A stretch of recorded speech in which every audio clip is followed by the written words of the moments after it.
The wind carried the scent of dust and wild sage across the open fields as Cole Harwood tightened the saddle cinch on his mare. It was barely sunrise, and the land was glowing with that soft orange hue he loved since childhood. Life on his ranch had always been simple hard work, honesty, and a heart that healed slowly after too many losses. He believed nothing in this world could shock him anymore. But that morning proved him wrong. He heard the truck before he saw it. Tires crunching gravel, engine rumbling low, stopping right at the front gate. Cole stood still, watching as the door opened and Maria Dalton stepped out, Sheriff Dalton's wife. Everyone in town knew her for her calm voice and steady presence. But today, she looked pale, as if she hadn't slept in days. "Cole," she called softly, walking toward him, her boots trembling on the ground. "We need to talk." He wiped his hands on his jeans, confused but polite. "Morning, Maria. The sheriff with you?" She shook her head. "No. I came alone." That sent a strange ripple through him. She folded her hands tight, eyes glistening with something he couldn't name: fear, desperation, or something deeper. "Cole," she whispered, "I need your child."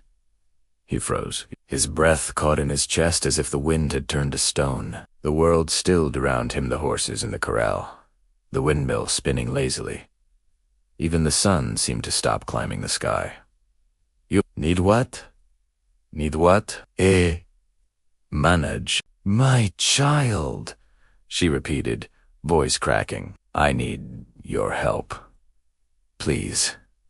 Her words hit him like a blow. The sheriff had been his closest friend once, before life split them apart. Cole hadn't spoken to him in nearly 2 years, not since the fire that destroyed Cole's barnda.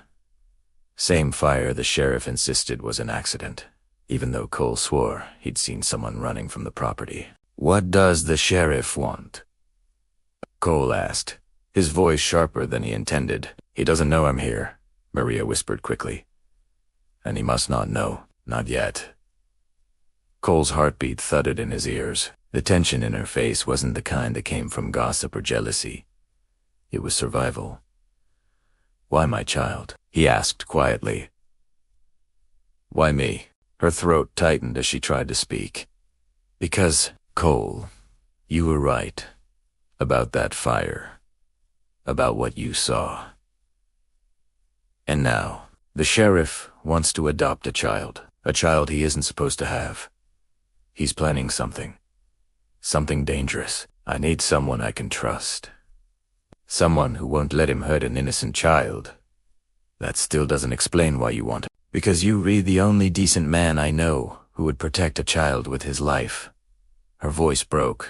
"I want to take a child out of his reach before he gets to them. I need someone who can claim that child first. Someone strong, someone with land. Someone who can provide safety." She took a trembling breath. "And that someone is you, Cole." He stared at her, stunned, torn between anger, confusion, and the old, unspoken bond he once had with the sheriff. A swift bond made of quick glances and words they never said aloud. Before she married the sheriff, she had once stood in Cole's barn with that same look in her eyes. A look he never forgot. "Maria," he said carefully, "you're asking me to risk everything?" "I know," she whispered. "But I'm also giving you something, a truth that could destroy your past and rewrite your future."